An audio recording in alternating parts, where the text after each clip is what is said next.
What's going on, everybody? This is Andre here, filling in for Kevin, and in this video, I'm going to be giving you my first impressions of the Samsung Galaxy M34 5G. So without further ado, let's get into it.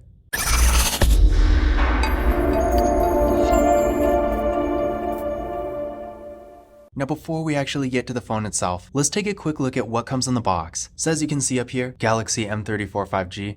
Now in the box, aside from the phone itself of course, we do have a quick start guide and a double-sided USB-C cable, so definitely great to at least have these. Now moving on to the phone itself, with the Samsung Galaxy M34 5G, we're getting a pretty large 6.5-inch Super AMOLED display. Now we are getting a 120Hz refresh rate here, which is going to make the movement on the screen a bit faster and smoother, making the phone in general feel a bit more premium to use. So definitely nice there. We're also getting a 1080p resolution, a PPI of 396, and a 19.5:9 aspect ratio. So overall, we're definitely getting a great display here. At 6.5 inches, again, it is pretty large, so if you're going to be on your phone a bit more doing stuff like maybe reading, browsing the web, using social media, stuff like that, things are going to show up larger and be easier to see, so can't go wrong with that. And then the image quality is really good too. Not only are we getting a nice sharp 1080p image, but with the Super AMOLED display, in general, it's going to be a bit brighter. The colors are a bit richer and more vibrant, and the viewing angles are really good too. So if you're outside in the sun, for example, or really in any kind of bright area, you will get a really good experience, and overall, the phone will be easy to see in pretty much any kind of conditions. So if you are looking for a more affordable 5G phone and you want a really nice display, the Samsung Galaxy M34 5G will be a great choice. Now for the storage, with the M34 5G, we're getting 128GB of internal storage with microSD card expansion, so definitely plenty of storage here. So if you're someone who likes to put a lot of stuff on your phone, whether it's photos and videos or maybe games and apps and things like that, regardless, with this much storage, you're unlikely to actually have to worry about running out of space. And even if you have maybe a lot of photos and videos, for example, you can always offload them onto a microSD card, and this will definitely help. For security features,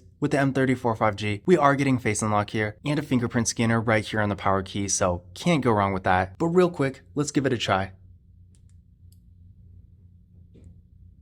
There we go, one more time.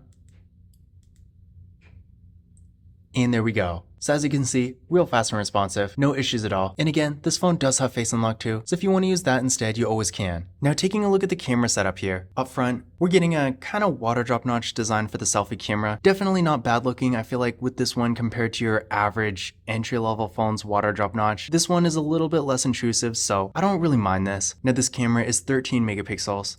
Then on the back, we got a triple camera setup with a 50 megapixel main camera, an 8 megapixel ultra wide camera, and a 2 megapixel macro camera. So pretty much all the features here, including an ultra wide camera and a macro camera. So definitely great to see. And in case you're wondering, despite not having a dedicated depth sensing camera, with this phone it's pretty much built into the main camera, so portrait mode still works perfectly fine. And then keep in mind for video, with this phone, we are getting a max recording quality of 4K in the rear camera and then 1080p in the front. So although it's kind of too bad we can't record 4K videos in the front facing camera, at least we do get it in the rear camera. So definitely nice. So if you're recording a lot of videos and you want that higher resolution, then this phone will be a great choice for you. So overall, when it comes to the general camera setup and features, I am pretty impressed with what we're getting here. I do think for the average user, this camera will be perfectly fine. And although I personally haven't used the camera yet, considering this is a first impressions video, with a 50 megapixel camera and just knowing what Samsung is capable of, I am expecting the photo quality to be really good. So in general, if you're looking for an affordable 5G phone that has a really nice camera, you definitely won't go wrong with this phone. Now taking a look at the actual camera itself, we get a simple classic Samsung setup here. So as you can see, the ultra wide camera is right here so you can get a much wider angle. Again, definitely a great feature to have. And also if you want to quickly zoom or really change your angle at all, you can always hit the little 2 right here and it zooms right in. So pretty cool, and even when it's zoomed in, the quality is still pretty good, so I do appreciate that. Then from here, again, we are in the main photo mode right now. As you can see, there's portrait mode, fun mode. Then of course we got normal video mode. Again, it can go up to 4K if you tap here. As you can see, UHD for 4K and FHD at 60, so if you want to record in 1080p at a higher frame rate. Then from here, if we go to the more section, we got a bunch of different modes here. So pro mode, pro video, single take, night mode, food mode, panorama. There's macro mode right here, super slow-mo, slow motion, and hyperlapse. So yeah, tons of different modes here. So in general, if you're looking for a phone that has a really nice camera and you want a wider variety of features, then I do think the camera setup we're getting here will be great for you. Now for the RAM and processor, with the Samsung Galaxy M34 5G, with this phone we're getting 6GB of RAM with the Samsung Exynos 1280 processor. In addition to this, keep in mind, there is another variant of this phone that has 8GB of RAM, but again I do want to clarify, to avoid any potential confusion, the phone in my hand does have 6GB. Now in general, in my experience so far, the performance on this phone has been pretty good. For typical daily activities like web browsing, social media, streaming content like videos and music, and a pretty good amount of mobile gaming, this phone will definitely get the job done, and while definitely not being anywhere near as fast as, say,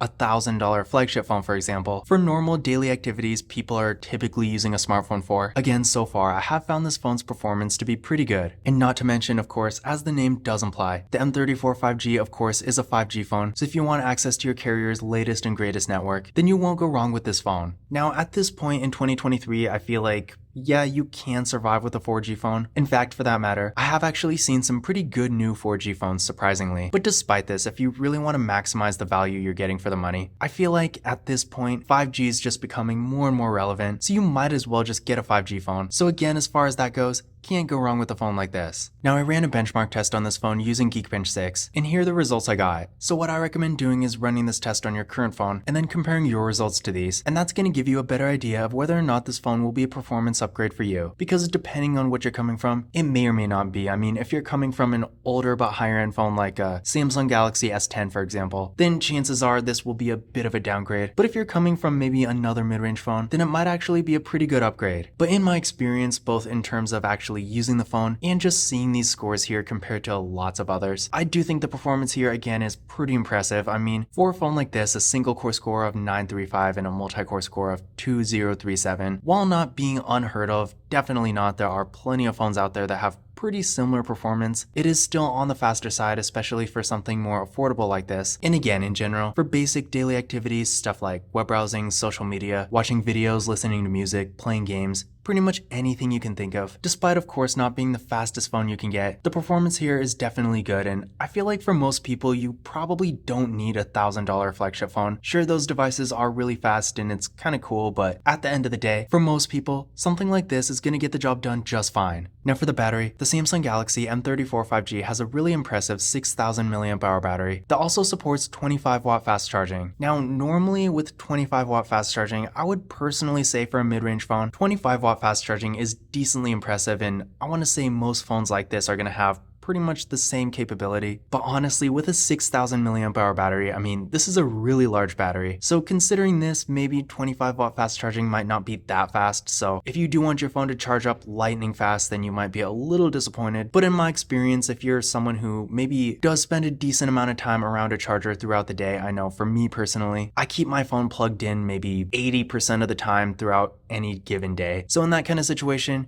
you might not even notice, but if you are someone who really pays a lot of attention to charging speed, just keep in mind for a mid-range phone, or really any phone for that matter, 25 watt fast charging is definitely not slow, but with a huge battery like this, it might feel a bit slower than say a 5,000 or 4,000 mAh battery, so definitely be prepared for this. But that brings me to my next point. A 6,000 mAh battery is really impressive, so if you are someone who really cares about battery life, then this phone will be a really good choice for you, because throughout the day, this phone will definitely last for quite a while, even if you tend to use it a lot. So if you are in that kind of situation where you're not always around a charger, then a larger battery like this, of course, will be a great choice. And then down the road, as the battery degrades, which of course all batteries do, with a 6,000 mAh battery, this one is going to last for quite a while before it really affects you. So if you like to get one phone and keep it for a longer time without having to replace it, then a phone like this that has a really large battery will be a great choice for you. But keep in mind, in case you were expecting this feature, unfortunately the M34 5G does not have wireless charging, and in general, a phone like this is usually not going to have that feature, but I know some people may, for example, have like an older but higher end phone, and maybe that phone does have wireless charging. And at this point in 2023, you might be expecting every phone to have it, but unfortunately that's not really the case. Even in this day and age, the vast majority of phones that do have wireless charging are flagship phones or at least slightly higher end devices, so definitely keep this in mind. Now for the software, with the Samsung Galaxy M34 5G, we are getting Android 13 with Samsung One UI 5.1, so definitely great to see here. And keep in mind, Samsung has really good software support, so if you are someone who really likes to have the latest version of Android at all times, then this phone, or really any new Samsung phone for that matter, will be a great choice. In addition to this, the M34 5G does have NFC, which, in case you don't know, NFC is the main technology behind contactless mobile payment services. So in general, if you like to use tap and pay, keep in mind with this phone, you can use that feature no problem. But now that we've gone over some of this phone's specs and features, let's take a closer look at the hardware. So on the left side here, we got the slot for the SIM card and the microSD card. On the bottom, we got a 3.5mm headphone jack, the microphone, USB-C port, and the speaker. On the right side, we got the power key, which again is the fingerprint scanner, volume down,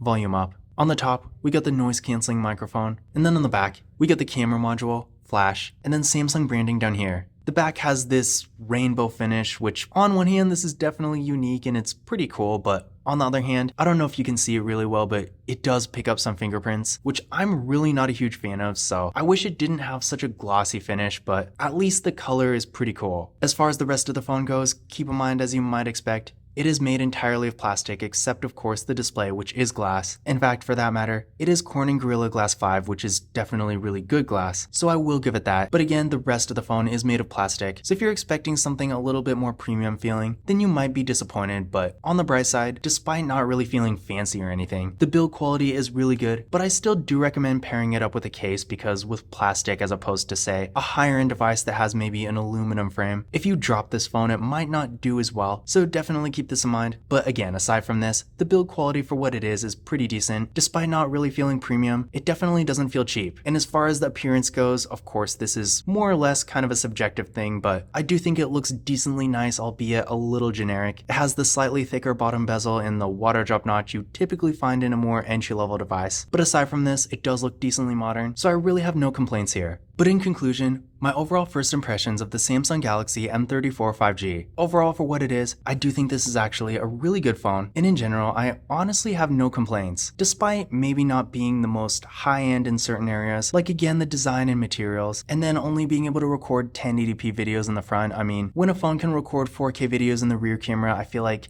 it might as well be able to do the same thing for the selfie camera. But these are really small details, and in general for the average user, I feel like most of the drawbacks of this phone are really not going to matter too much. So in general, if you're looking for an affordable 5G phone that has a really good display, plenty of storage, a nice camera, a large battery, really good performance, and great software support, then this phone is definitely worth considering. Now if you want to learn more about pricing and availability, definitely check out the link in the video description because this does change from time to time. And definitely stay tuned because I will be making a lot more videos about this phone in the future. But again, this was Andre here filling in for Kevin. This is the Samsung Galaxy M34 5G, and as always, I will see you in the next video.